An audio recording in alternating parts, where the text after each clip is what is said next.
lahady fafito amin'ny roapolo ny volana oktobra 2024 arahaba toko lafinaritra topoko vavy ny toetra ny androntsika avy hatrany no atolotra ho anao amin'ny akapobe ny tazantsika fa tsisy raha ambara aloha zany manerina ny nosy fa dia manga be ny lanitra amin'ny akapobeny. Zay ny sary zay manahoana koa sary ny toetry ny andro ifanaraka amin'izay dia mbola mitohy hatrany aloha zany ny fahamainan'ny andro amin'ny akapobeny zany dia isy ny somary zavotany aty amin'ny faritra anatiny aty indrindra ny avaratra, ny akoatr'izay dia masoandro be mibahan-toerana, mbola isy ny sisana orana tandrifindrahona kely zany any amin'ny faritra nalalavy iny na ny atsimo faritra nambanja iny zany.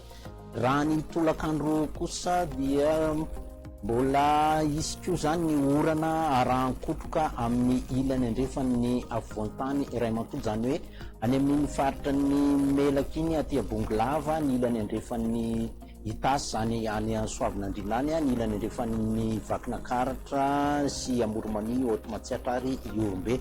Mitorak'izay koa ny aty amin'ny faritra avaratry nosy aty le faritra nahazo sisan'orana tamin'ny maraina iny ambanja nalalava antsoiny, akoatr'izay dia masoandro be no mibahan-toerana. Raha ny marim-panantsika aloha dia mbola mitoetra ihany ny hafanana amin'ny akapobeny ny faritra anatiny 4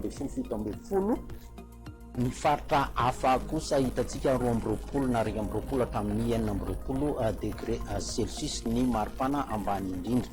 Ny mafana indrindra dia 9 degré zao ny faritra maivatanana any, ny aty amin'ny faritra atsimo andrefan'ny nosy aty 9 ihany koa ary misy maharitraritra any amin'ny 9 ary zany ny aty amin'ny faritra manakaiky ny androy aty.